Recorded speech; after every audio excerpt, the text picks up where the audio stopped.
kemudian ada pisau lapang, ada palu, ini untuk melihat batu atau batuan induk yang menjadi bentuk tanah yang ada di situ. Kemudian juga ada meteran biasa, juga ada meteran kain ya, yang lebih kasar, tetapi itu untuk bagus untuk kalau kita melakukan pemotongan atau melihat secara lebih utuh. Tapi untuk detailnya itu nanti diukur pakai meteran yang biasa seperti yang terlihat pada gambar yang paling kanan.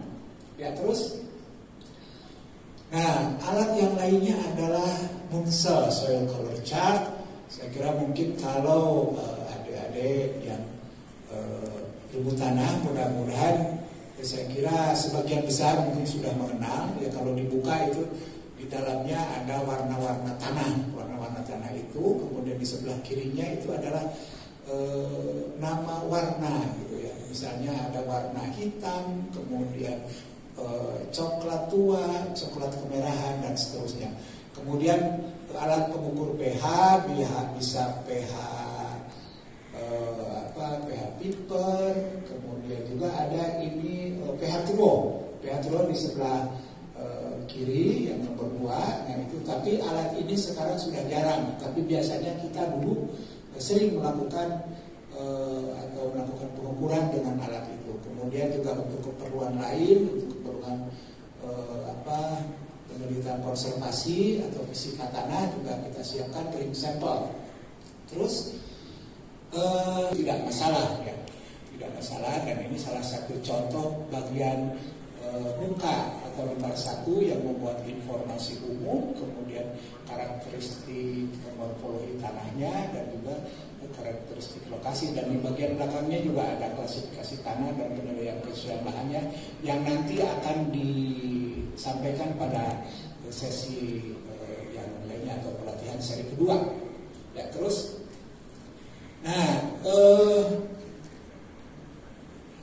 di dalam informasi umum mungkin yang harus kita catat tentunya yang umum gitu ya adalah nomor profil. Biasanya kita nomor kita gitu ya. Kalau saya biasanya diberi label itu KM ya, itu sudah dari saya masuk ke lembaga penelitian tanah sampai sekarang itu nama itu akan tetap demikian. Jadi di BBSDL antara orang per orang itu tidak ada label yang sama gitu, jadi dibedakan. Kemudian koordinat ya, koordinat menggunakan GPS. Nah ini pengalaman waktu kita melakukan soil judging contest, memang sebetulnya ini saya tidak tahu ini yang paling canggih atau tidak, tapi ada juga teman-teman mahasiswa yang belum bisa gitu, Pak Edi ya, belum bisa menggunakan alat ini. Termasuk juga nanti sebelum menggunakan apne level untuk melihat kemiringan lereng.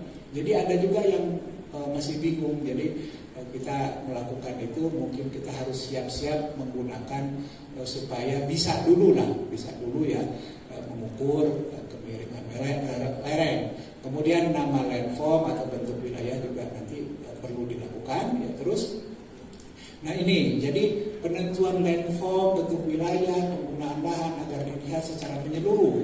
Artinya dilihat tidak hanya pada tempat ya, pada tempat yang akan digali saja, tetapi secara menyeluruh.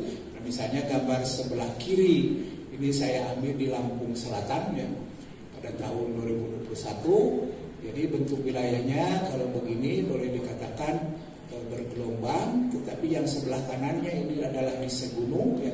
Kalau lerengnya agak miring ke kiri, nah itu juga perlu diukur nanti. Jadi secara keseluruhan kita bisa melihat wilayah secara luasnya bagaimana. Kalau yang sebelah kanan mungkin daerah pegunungan, ini memang dataran tinggi. Tapi kalau yang di sebelah kiri kelihatannya dari sepintas saja sudah kelihatan kemungkinan atau perkiraannya adalah di dataran rendah. Terus, nah ini yang sering menjadi pertanyaan, bagaimana sih kita memulainya? Memulainya itu adalah ketika kita sudah menggali profil, terus mau diapakan gitu ya? Mau diapakan? Nah, Yaitu pertama, tanah itu kita lihat ya, kita segarkan dengan mencungkil-cungkil menggunakan tadi pisau ya, pisau lapang ya, disegarkan. Nah nanti setelah segar, nah akan kelihatan dari sisi warna, apakah ada perbedaan warna. Nah itu yang akan menjadi batas ya. Nanti kita tarik batas, kemudian kalau tidak ada perubahan atau tidak kelihatan perubahan warnanya, kemudian teksturnya, jadi kita lihat ya, kita ambil sedikit, kemudian menggunakan ditambah air, kemudian kita perkirakan ini ada perubahan tekstur juga antara dari atas ke bawah. Jangan dulu. Nah ini masih ini profilnya ya. Kemudian setelah itu lengkap, kalau tidak ada ketahuan keadaan karatannya ada, kemudian yang banyak yang tidak, itu yang menjadi pembeda. Kekerasannya bagaimana? Bisa ditusuk-tusuk pakai pisau. Kemudian keadaan bahan kasar misalnya, apakah ada batu. Nah seperti dalam gambar ini kan sudah agak kelihatan ya, dari kejauhan saja warnanya sudah kelihatan. Kemudian ada bahan kasar juga, perakaran juga menentukan. Misalnya lapisan yang A, yang AT yang paling atas itu bisa dikatakan batasnya itu tidak rata ya, tidak rata, berombak atau bergelombang. Itu dilihat dari warna dan juga kondisi perakaran, kemudian kekerasan, karena atas itu adalah yang sering diolah sehingga dia lebih gembur daripada lapisan di bawahnya.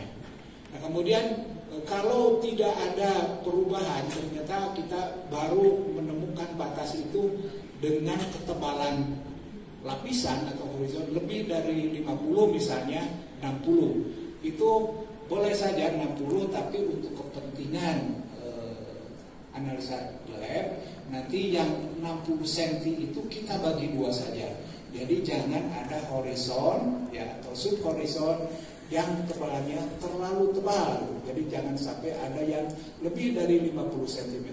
Kalau ada yang lebih dari 50 cm, kita bagi dua saja di bagian tengahnya, dan masing-masing nanti lapisan itu yang akan diambil sampelnya.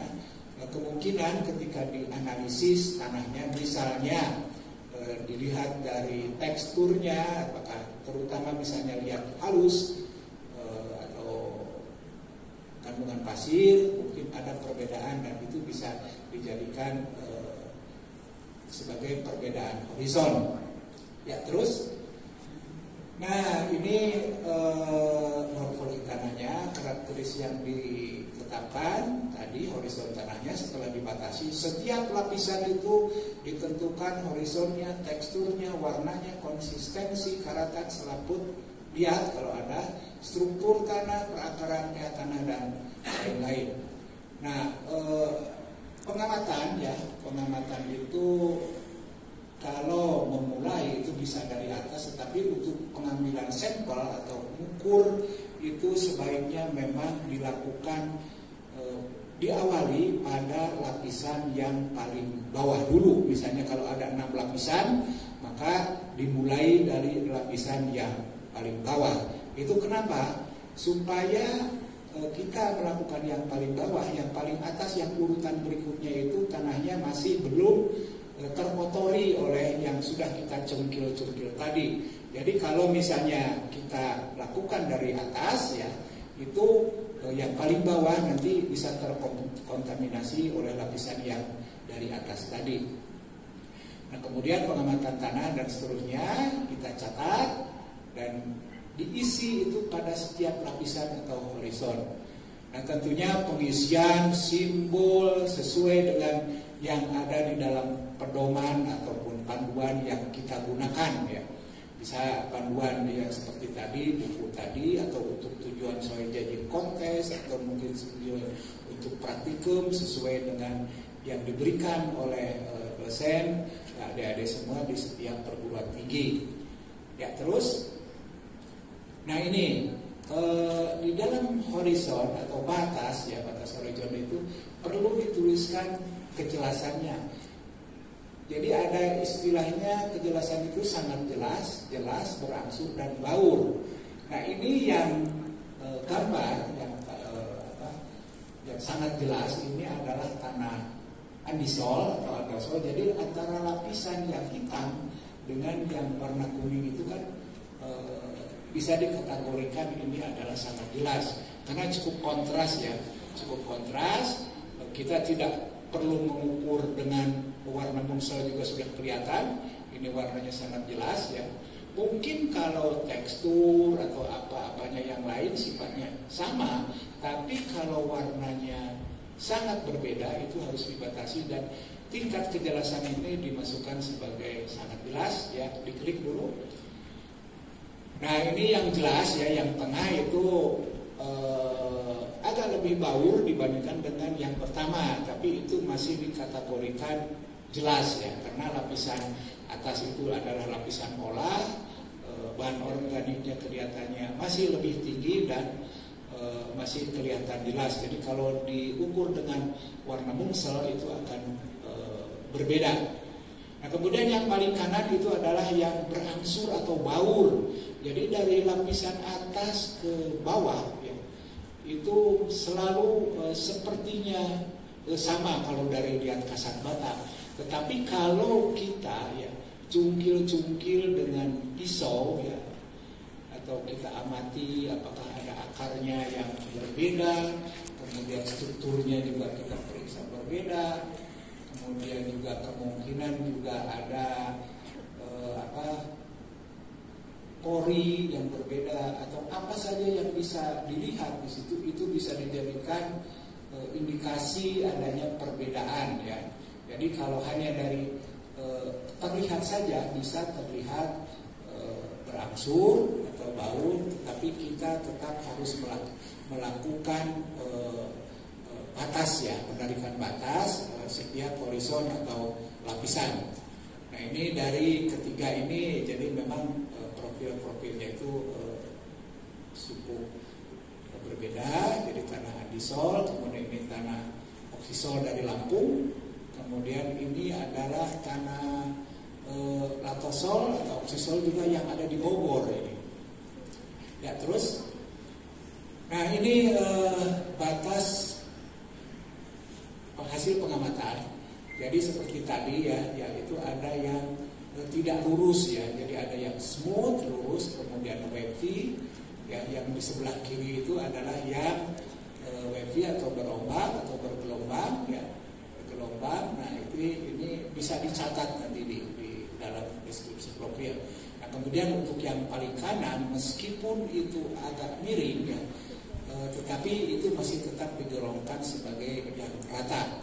Nah untuk pencatatannya untuk yang smooth itu bisa hanya satu, misalnya 0 sampai 40 atau sampai 20. Nah, tetapi untuk yang berombak atau bergelombang itu penulisannya agak beda. Misalnya yang sebelah kiri, jadi ditulis 0 strip. Kalau saya perkirakan di sini kedalamannya adalah 19 garis miring kira-kira 24 cm kalau dilihat dari sini. Jadi itu menandakan bahwa tanah itu ada batasnya berombak atau wavy. Ya terus, nah ini untuk warna ya, warna itu pakai mungsel, jadi diletakkan di belakang ya, di belakang warna ini. Ini munselnya karena sering dipakai sudah agak kotor-kotor ya. Nah dilihat diakurkan gitu, dilihat apakah warnanya ini adalah 7,5 YR ya. Kemudian misalnya apakah ini masuk 2,5 YR garis miring 3 atau 3/3. Nah gitu. Jadi waktu kita lihat ya mana yang paling pas, tentunya ini dilakukan di lapangan ya, jangan di tengah terik matahari. Jadi kalau memang sangat terik supaya dilindungilah pakai payung gitu supaya tidak terlalu silau untuk mengurangi kesalahan dari penetapan warna. Jadi kalau kita sudah ketahuan misalnya contohnya 7,5 YR 3/3, ini warnanya adalah coklat gelap. Dan itu dilakukan adalah pada setiap lapisan atau horizon. Ya terus, Nah ini kalau penetapan jumlah, kalau di dalam profil juga ada misalnya bahan kasar atau karatan ya.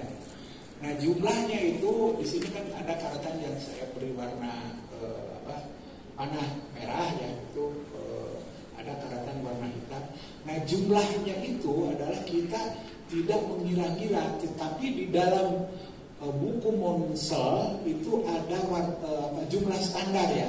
Kalau sebarannya misalnya di sini ada 12 ya, 12 kelas ya, dari mulai yang hanya 1% sampai 90%. Nah, kalau penyebarannya itu ya diperkirakan kita sesuai dengan apa yang digambarkan di dalam sebaran itu, maka kita masukkan persennya itu adalah seperti ini. Misalnya kalau contoh di sini apakah masuk 30%, apakah masuk 40%. Nah, tetapi yang jelas itu tidak masuk 1%, tidak masuk 3%, ataupun tidak masuk 90%. Nah, nanti kita telaah ya masuk apakah 25, 30 atau 40%. Jadi tidak kira-kira gitu ya, tapi ada ukurannya. Jadi setiap pengamatan itu ya kita tidak ya ada ukuran-ukurannya, sehingga data yang dihasilkan itu memang standar gitu. Ya terus ini untuk tekstur. Nah ini juga untuk penetapan tekstur. Tekstur itu penetapan tekstur kita ambil tanah, sebongkah tanah, kemudian kita basahi. Jadi rasa dan sifat tanah dalam keadaan basah ya. Jadi kalau misalnya kita remas, kemudian kita rasakan antara ibu jari dengan jari yang lainnya. Kalau misalnya terasa kasar sekali, tidak membentuk bola, kemudian juga gulungannya tidak melekat, nah boleh dikatakan itu adalah kelas tekstur pasir.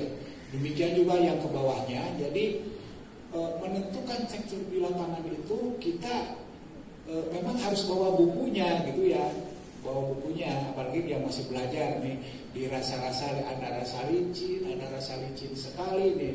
Di sini kalau disebutkan ternyata tanah itu licin sekali, kemudian membentuk bola teguh, kemudian dapat digulung sedikit dengan permukaan mengkilat ya.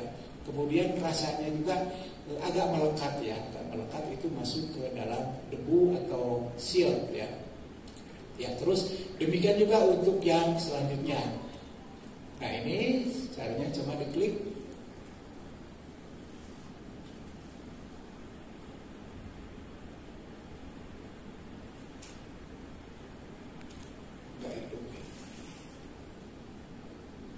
Nah tapi artinya begini, ini adalah untuk penentuan tekstur dalam kondisi tanahnya itu basah ya.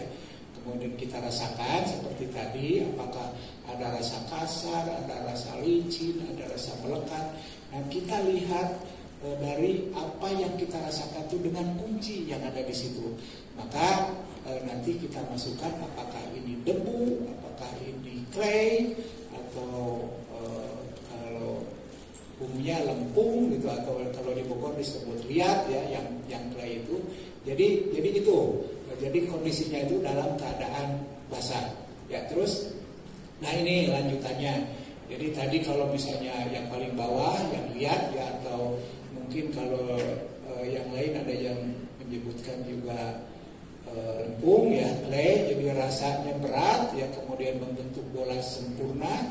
Bila kering agak sangat keras, tapi agak susah ini. Kemudian juga yang penting ketika basah itu adalah sangat melekat atau sangat lekat di antara jari itu kalau kita pijit. Nah terus, nah kemudian penetapan konsistensi lembab ya di lapangan. Jadi kalau misalnya tanah itu berbutir lepas satu dengan lainnya, itu tidak terlihat ikatannya atau tidak terikat ya, memang itu memang biasanya pasir ya, pasir. Jadi konsisten lembabnya adalah lepas.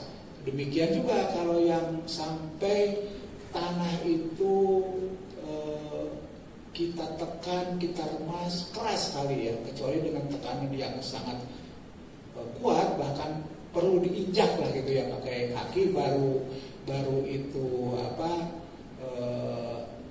pecah gitu, artinya konsistensinya itu adalah sangat teguh sekali, jadi ekstrim, termasuk ekstrim gitu ya. Nah terus ini bisa dihidupkan nggak? Lapisan kelima, konsistensi lembab, tanah ditekan agak keras baru pecah.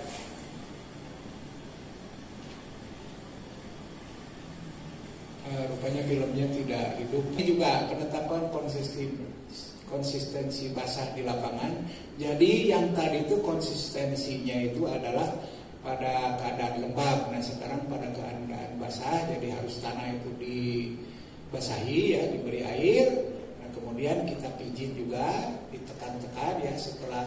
Nah di sini misalnya tidak lekat setelah ditekan dengan jari ya, tidak ada masa tanah tertinggal di ibu jari atau di telunjuk ya, berarti itu tidak lekat. Kemudian agak lekat setelah ditekan, masa tanah yang ada tertinggal di kedua jari, dan seterusnya sampai sangat lekat. Setelah ditekan, masa tanah melekat pada kedua jari, dan kalau ditarik masa tanah tersebut seperti elastis di antara jari dan masa tanah. Nah itu cara menentukannya, dan tentunya kita jangan segan-segan ya, apa yang kita lakukan itu dilihat juga, disamakan lah gitu ya dengan apa yang ada di buku panduan gitu ya. Jadi kita tidak ngarang gitu ya, tidak ngarang apakah ini lekat atau tidak lekat ya, tetapi sifat-sifat itu kita lihat ya, kita akurkan apa yang ada di panduan. Panduannya buku mana saja yang digunakan ya. Terus nah ini juga lapisan 5, konsistensi basah.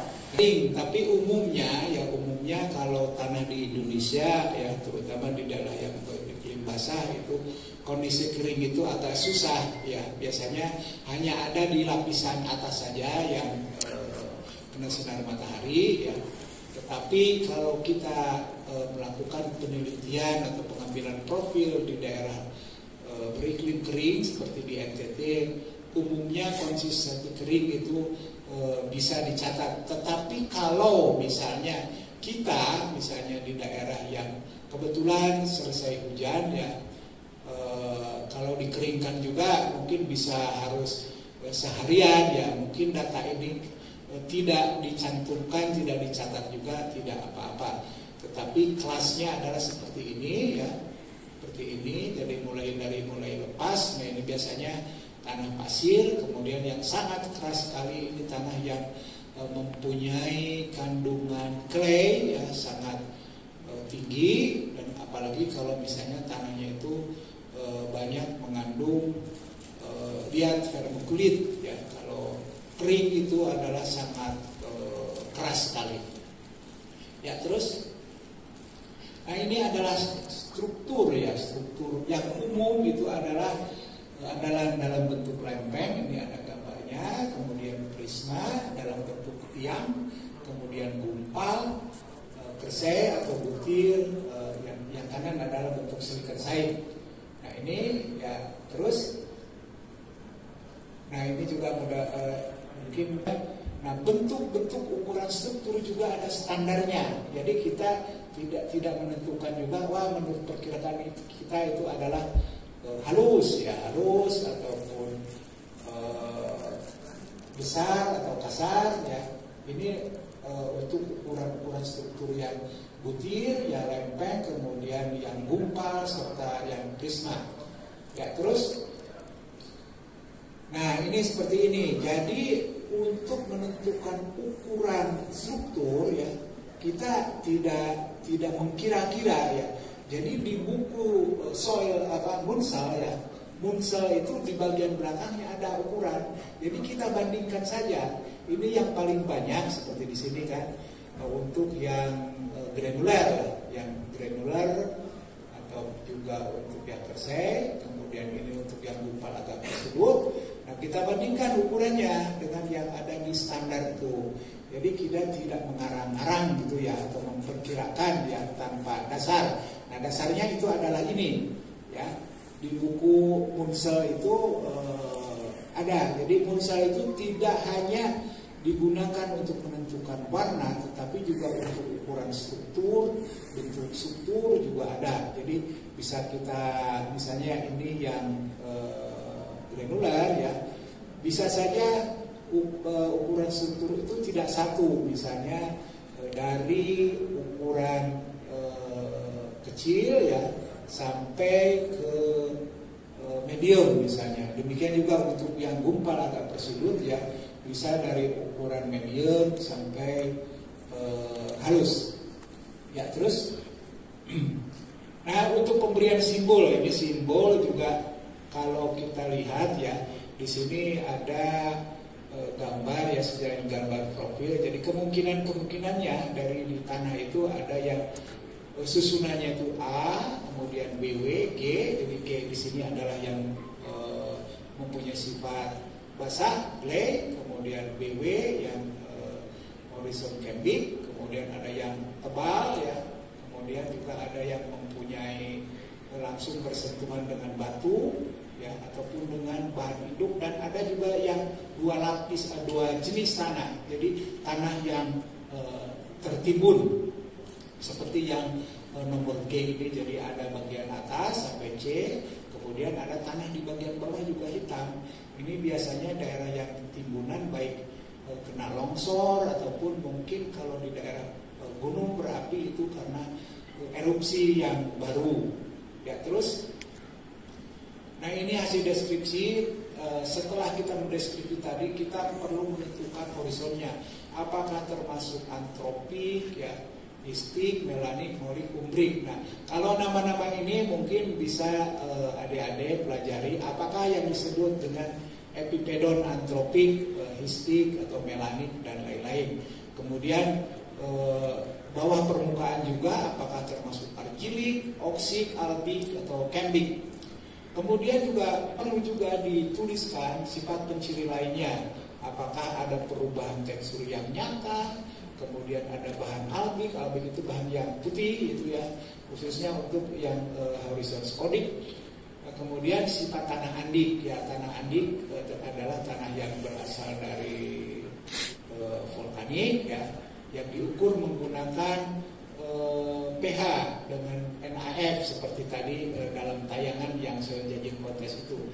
Setelah kita tadi mengukur lereng ya, diukur lereng, nah kita lihat juga beda tingginya, makanya dilihatnya itu seperti tadi gambar, lihat itu secara agak menyeluruh gitu, perkiraan beda tinggi antara di bagian atas dengan bagian bawah. Nah, sehingga kita menentukan selain lereng tunggal, juga kita bisa menentukan bentuk wilayahnya berdasarkan yang ada ya di sini, berapa lerengnya, beda tingginya berapa, itu apakah termasuk yang datar atau misalnya berbukit atau mungkin sampai bergunung. Ya, terus nah ini adalah relief mikro ya. Relief mikro itu terutama untuk tanah-tanah itu kan terutama kalau karena musim perubahan musim ya, ada juga yang pecah kemudian menimbulkan gundukan-gundukan ya. Bahkan kalau ini ada gambar, ada sarang semut gitu ya, sarang rayap ya. Ini adalah saya ambil gambarnya di Merauke ya, di Merauke. Kalau kita jalan ke utara, ke Tanah Merah itu di pinggir jalan juga banyak gundukan-gundukan sarang semut atau sarang rayap. Ya, terus, nah ini batuan ya. Batuan itu macam-macam. Jadi ada yang granit, ini contohnya saya ambil dari Natuna, ada skis dari Poso, ada tuf andesit, ini ada endapan vulkanik Gunung Sinabung, Lipa Markus yang ambil, kemudian lahar Gunung Merapi, saya yang ambil juga endapan pasir, ini dari Kalimantan Barat. Jadi macam-macam. Tapi untuk menentukan bahan induk ini bisa juga kalau tidak ada di sekitar profil ya, seperti pernah dilakukan juga oleh teman-teman dari UGM dengan bimbingan para dosennya, para mahasiswa mengambil batuan induk itu dari sungai. Jadi dia cari sungai yang terdekat, tapi diusahakan batunya dipilih dari yang diperkirakan bukan dari hanyutan dari bagian hulu yang ada di sekitar itu. Nah itu nanti kita tentukan, tetapi jangan lupa bahwa apabila kita mengambil batuan dari sungai, belum tentu ya, karena itu sudah di lapisan bawah, belum tentu yang membentuk tanah itu seperti sama dengan batuan yang kita temukan di sungai.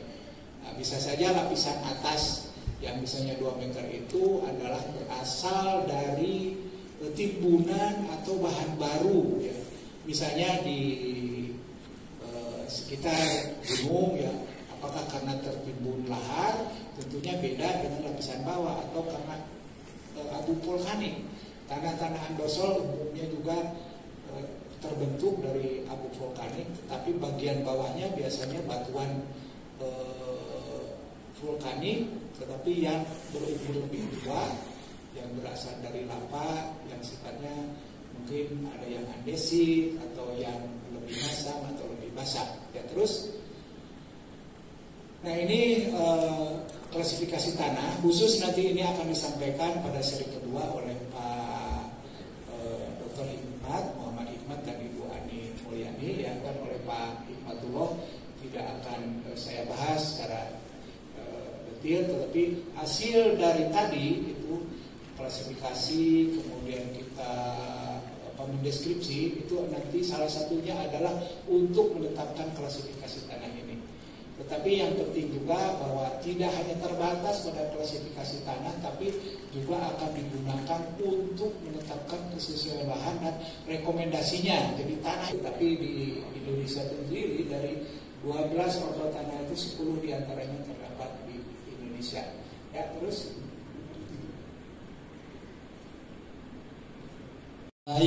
Kayak teknis perlombaan seperti itu. Yang pertama mengenai batas horizon. Tadi ketika Prof. Sukarman berbicara mengenai batas horizon, apabila seperti yang berombak, itu kan kayak batas horizon atas, kayak di yang gelombangnya itu yang atas per yang bawah. Nah, apakah kalau misalnya di rata-rata itu diperbolehkan atau tidak? Kemudian yang mengenai khususnya karatan sama yang tadi, itu kan jumlahnya disesuaikan dengan persen gambaran. Berarti kita sesuaikan dengan jumlah persen gambaran yang ada di buku pedomannya, seperti itu ya Prof. Selanjutnya mengenai ukuran struktur. Nah, ukuran struktur di sana kan ada banyak, ada yang granular, kemudian yang kayak misalnya gumbal bersudut atau yang lainnya. Itu tuh kita menentukannya dengan cara di rata-rata atau kita melihat secara mayoritasnya itu ada apa aja, seperti itu. Dan yang terakhir yang ingin saya tanyakan, mungkin ini lebih cara yang lebih cepatnya saya tanyakan, bagaimana sih Prof mengenai cara menentukan landform yang lebih spesifik? Karena sampai saat ini yang saya ketahui, mungkin saya menggunakan peta geomorfologi karena di sana ada proses pembentukan landscape tersebut, dan juga mengenai saya lihat ada apa aja di lokasi tersebut, misalnya ada gunung, sungai dan lain-lain yang berkesinambungan satu sama lain dalam proses pembentukannya. Mungkin itu aja yang ingin saya tanyakan. Pertama mengenai batas horizon, ya batas horizon terutama yang tadi berombak atau bergelombang. Apakah tadi saya menyebutkan tulis yang paling atas ya, batas atas dan paling bawah. Nah, apakah juga boleh dirata-ratakan gitu? Sebetulnya kalau kita lihat ya, tidak ada yang mengharuskan gitu ya, mengharuskan bahwa itu apakah harus ditulis atas bawahnya atau rata-rata. Tetapi dalam pemikiran saya bahwa supaya itu adalah bisa kelihatan bahwa inilah yang batas paling tipisnya, kemudian yang paling tebalnya, memang sebaiknya itu ditulis dari yang paling tipis, yang paling atas ya, dengan yang paling tebal gitu ya. Kalau dirata-ratakan mungkin saya tidak bisa membayangkan ya, kalau misalnya seperti tadi antara 23 dengan 26 misalnya bisa dirata-ratakan di 24,5 gitu kan. Kalau dirata-ratakan meskipun ada di situ disebutkan keterangannya berombak ya, nah mungkin bayangan kita agak susah gitu ya, agak susah. Jadi seolah-olah rata gitu ya.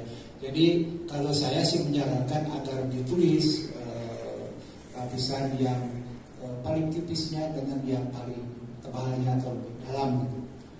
Kemudian mengenai karatan ya,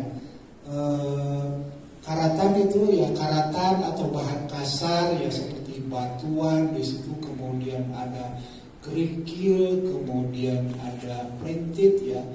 Jadi memang untuk memudahkan kita dan itu agar standar ya. Nah itu bentuk kemudian jumlahnya itu di dalam buku ya soil Bunsal soil color chart itu di bagian belakang itu ada. Nah supaya kita itu memang betul tidak memperkirakan tidak ada standar ya.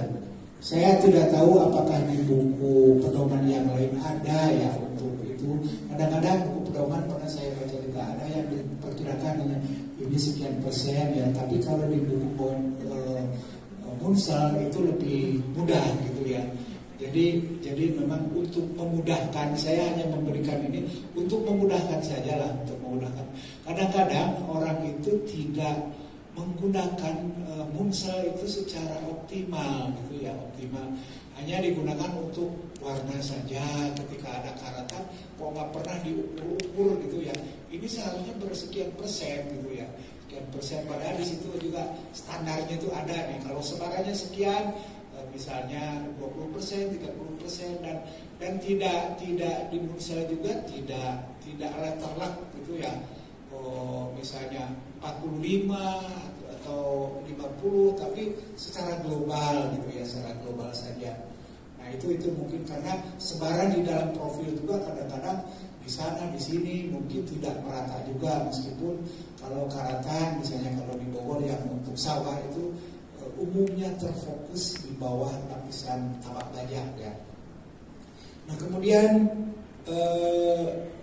struktur ya, ukuran struktur ya, apakah penyebarannya atau rata-rata ya, memang yang umumnya dilihat adalah yang paling banyak ya, yang paling banyak. Tetapi boleh juga untuk keterangan ya, misalnya dari butir ya, tetapi ada juga yang agak besar yang gumpal bersudut ya, gumpal gitu ya.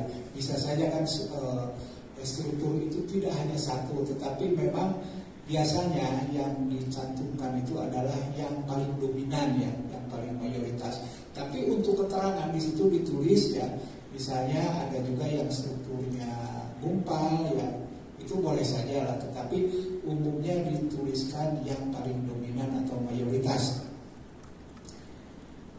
Tadi yang bagian landform ya memang ini landform ini kan menjadi mata pelajaran ya tersendiri. Kalau saya dulu diajarkan belajar sendiri, tetapi yang jelas kalau kita belajar landform itu harus pertama mengetahui batuannya juga, kemudian bentuk wilayahnya juga, harus melihat secara agak luas ya. Jadi kita belajarnya juga sebelum kita ke lapangan itu harus belajar dulu geologinya, batuan induknya apa, kemudian lerengnya apa. Nah kalau misalnya tadi gunung ya bisa landformnya itu misalnya daerah pegunungannya lerengnya mana ya, apakah lerengnya itu pegunungan lereng atas, lereng tengah atau lereng bawah gitu. Jadi melihatnya itu kadang-kadang agak sulit ya, agak sulit. Misalnya terutama begini, kalau misalnya yang di daerah datar ya, rata gitu ya, rata itu. Kadang-kadang kalau kita melihat di lapangan ya, itu seringnya juga kita sulit ya menentukan landformnya. Apakah ini misalnya rawanya itu rawa belakang gitu ya dari sungai. Jadi harus melihat peta geologinya, sebarannya di peta ya, sehingga kita bisa menentukan apakah ini misalnya kalau di sana ya, kalau pas kebetulan ada rawa ya, ada sungainya, misalnya ada levinya, kemudian yang dekat dengan sungai yang agak tinggi, kemudian di bagian belakangnya ada rawa belakang, kemudian juga bagian rawa yang lebih luasnya gitu ya.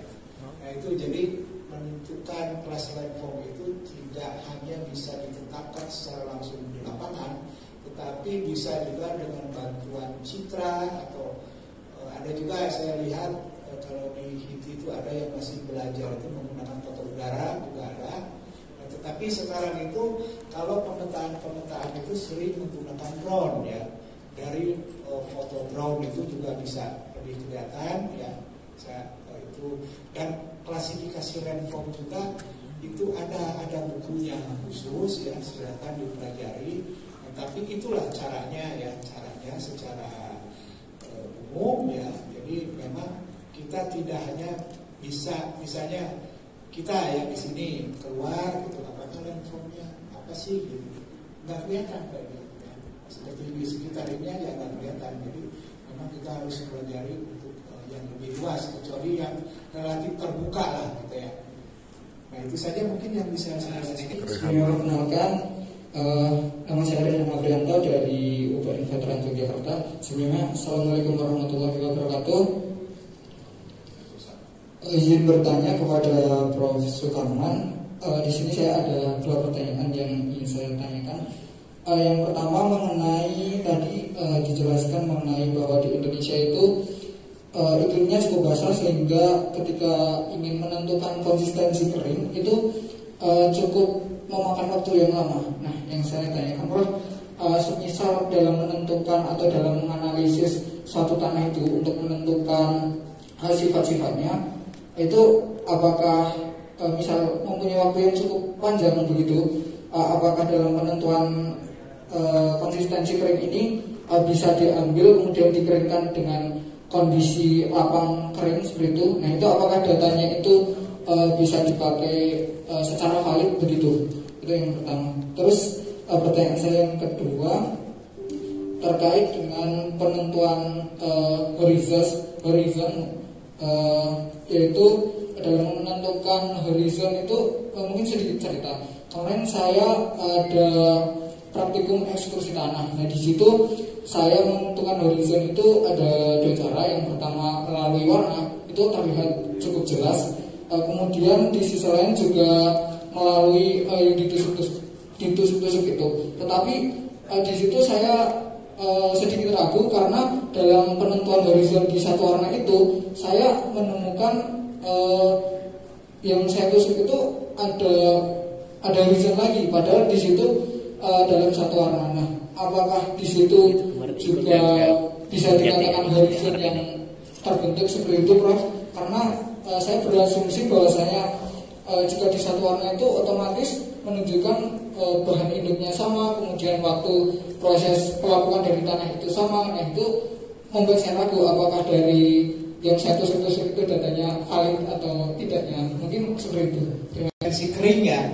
Jadi begini, kalau misalnya di daerah yang basah memang tidak ada ya tanah yang kering gitu. Padahal penentuan konsistensi kering itu diminta ya.